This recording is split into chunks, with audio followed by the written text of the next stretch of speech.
आचार्य जी ने शायद जयराम ठाकुर जी का बयान नहीं सुना। हमने तो उनको बहुत बहुत शुभकामनाएं दी उनकी हिमाचल की जीत पर मुझे लगता है आचार्य जी की बात सही है। जैसे उन्होंने भूपेंद्र जी को व्यक्तिगत शुभकामनाएं दी क्योंकि वो वहां के मुख्यमंत्री है, मैं अपनी ओर से देना चाहता हूं। कौन है मुख्यमंत्री हिमाचल का, जरा बता दीजिए मुझे नाम, तो मैं उनको व्यक्तिगत रूप से भाजपा की ओर से शुभकामनाएं दे दूं। एक तो आचार्य जी, और दूसरी बात यह है कि आचार्य जी मुझे एक बात बताइएगा, जिज्ञासा है। आपने अभी कहा कि भारत जोड़ो यात्रा पवित्र यात्रा है, थोड़ी सी डाइवर्ट हो रही है डिबेट। जॉर्ज पुनैया जिस यात्रा की शुरुआत करते हैं और जिसने कहा कि असली केवल जीसस है और मां शक्ति में वो शक्ति नहीं है, दुर्गा मां में शक्ति नहीं है, क्या आप ऐसी यात्रा को पवित्र मानते हैं?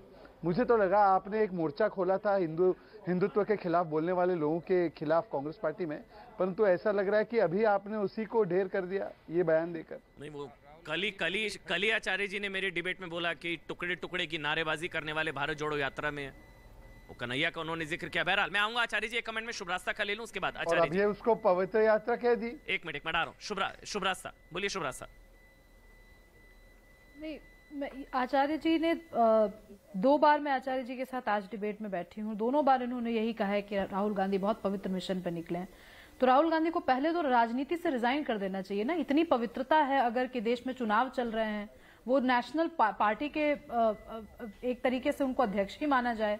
हालांकि अभी पार्टी में फेरबदल हुई है और स्ट्रक्चरली कुछ चेंजेस आए हैं, लेकिन सब जानते हैं कि गांधी परिवार के बिना तो अस्तित्व है नहीं कांग्रेस पार्टी का।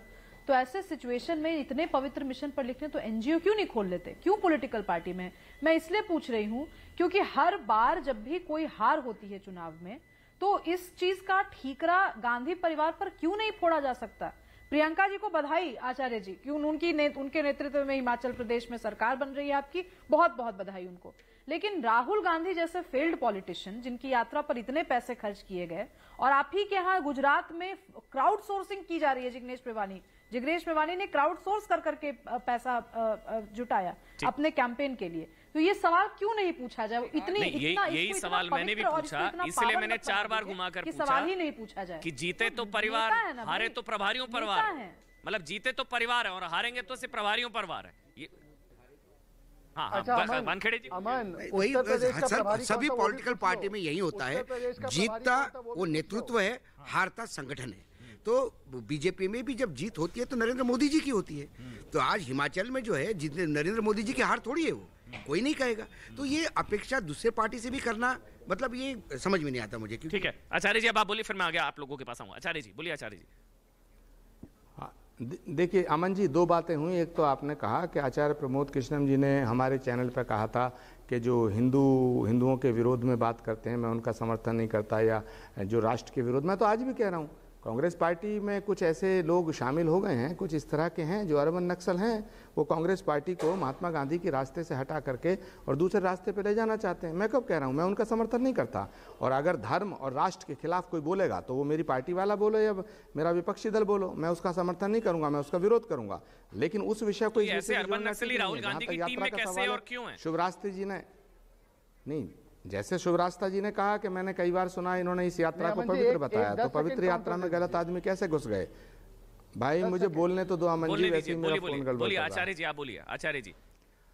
शुभ रास्ता जी का मैं बहुत ही सम्मान करते हुए एक बात कहना चाहता हूं कि यात्रा पवित्र ही होती है। मंदिर में अगर कोई गलत आदमी भी जाए तो मंदिर या मूर्ति थोड़ी कहती है कि तू यहाँ मेरा दर्शन करने मत आ। ये पंडे का, पुजारी का कर्तव्य होता है। तो यात्रा को जो संचालित कर रहे हैं लोग, उनको सोचना चाहिए कि राहुल जी किससे मिल रहे हैं, किससे नहीं मिल रहे हैं। अगर कोई हिंदुओं को गाली देने वाले से राहुल गांधी की मुलाकात कराते हैं तो ये तो फिर उनको सोचना चाहिए। और शहजाद पूनावाला ने अमन जी एक बात कही कि वो जयराम शहजाद पूनावाला जी ने कहा कि जयराम ठाकुर जी का बयान शायद आचार्य जी ने नहीं सुना। तो भाई हम तो जयराम रमेश जी को सुनते हैं, जयराम ठाकुर जी आचार्य जी आप ही बोलिए। जयराम रमेश जी सुनाते भी बहुत हैं आपको, सोशल मीडिया पर खुले हम, इसलिए आप उनको सुनते हैं। अमन जी 10 सेकंड, बड़े नेता हैं। अच्छा 10 सेकंड ले लीजिए। शहजाद मेरे को यहाँ स्टूडियो में आना है, 10 सेकंड जल्दी से। शहजाद, उन्हें अधिकार है सुनाने का, सबको सुनाने का, हेडमास्टर है। अमन जी इन्होंने कहा कि अमन जी, इन्होंने कहा कि मैं अर्बन नक्सली जो कांग्रेस में घुसपैठ करते हैं उनका विरोध करता हूं। मेधा पाटकर के साथ घूम रहे थे राहुल गांधी। मुझे लगता है इसका भी संभवतः प्रभाव पड़ा ही होगा गुजरात के नतीजों पर।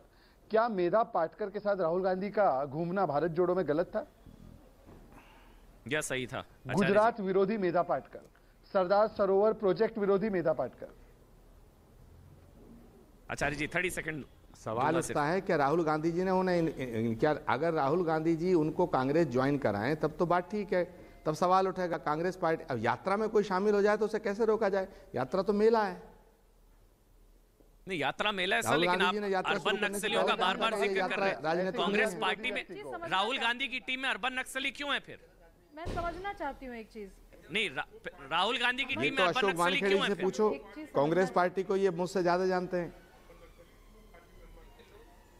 अच्छा ठीक है, हाँ बोलिए आलोक जी। मैं आचार्य जी से जो यात्रा का नम्र निवेदन करना चाहता हूं कि जितना पायस उन्होंने बताया कि अभी राहुल गांधी जी की यात्रा है, और राहुल गांधी जी का इतिहास रहा है कि जहां जहां जाते हैं वहां हार जाते हैं, तो इनका ये यात्रा को चालू रखे 5-10 साल के लिए, और प्रियंका गांधी जी को आगे बढ़ाकर, और ये जो नए अध्यक्ष आए हैं इनके आते ही इनको जीत मिली है, इन्हीं के नेतृत्व में करें और ये यात्रा को 10-12 साल तक ऐसे ही चलाते रहे। ये मेरा इनसे मेरा एक सवाल एक और है, एक मिनट, मेरा एक सवाल एक और है। मैं आ रहा हूं आपके पास शैलेंद्र। जिस तरह से जीत, मतलब जश्न का माहौल है बीजेपी में, मतलब ढोल पटाखे नारे, मतलब इतनी चीजें चल रही है, मिठाइयां बांटी जा रही है, प्रधानमंत्री बीजेपी हेडक्वार्टर आ रहे हैं, उस तरह का जश्न का माहौल कांग्रेस खेमे में क्यों नहीं नजर आ रहा है?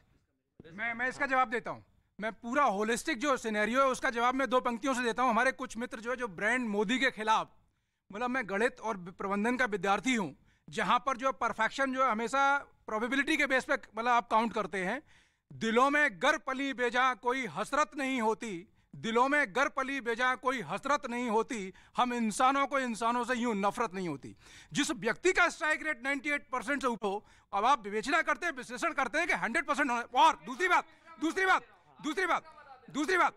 अरविंद जी की एक ही भविष्यवाणी सही हुई है जो आप लोग नहीं बता रहे। वो कांग्रेस की 20 सीटें आएंगी, बाकी सब नहीं हुई हैं, तो वो भी तो नहीं। हाँ अशोक जी, पहले एक मिनट इस चीज का जवाब, एक मिनट। की कभी हार नहीं होती। चलिए अशोक जी, मेरा सवाल ये था, कांग्रेस खेमे में उस तरह का जश्न का माहौल, हिमाचल में बड़ी जीत है भाई, क्यों नहीं है? एक रमेश करके यहाँ पे कारपोरेटर हुआ करता था कांग्रेस का, वो सेवा दल में था, वो अभी मृत पाए, मतलब नहीं है, अभी स्वर्गवास हो गया उनका।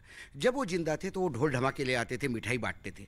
अभी कांग्रेस कार्यालय में ऐसा कोई आदमी नहीं है कि जो 5-10 हज़ार रुपये लेके मिठाई लाए और फटाके फोड़े। ये वस्तुस्थिति है कांग्रेस में। यदि कांग्रेस से कोई बाहर से एमएलए आता है, महाराष्ट्र से कांग्रेस का कोई एमएलए आता है, तो वो डरता है हेडक्वार्टर में जाने के लिए। कौन जनरल सेक्रेटरी कंधे पे हाथ रख के कोई बिल? आप कह रहे हैं हिमाचल में कांग्रेस पार्टी जीती, लड्डू के पैसे नहीं है? लड्डू के पैसे हेडक्वार्टर में नहीं है, हिमाचल में तो बढ़ गए होंगे। हेडक्वार्टर की बात कर रहे हो आप? तो ये मैं कांग्रेस पार्टी की बड़ी जीत है हिमाचल में, बहुत बड़ी जीत है, बहुत बड़ी जीत है।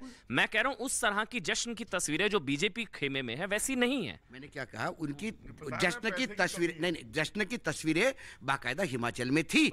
चैनल दिखाएगा कौन दिखाएगा चैनल?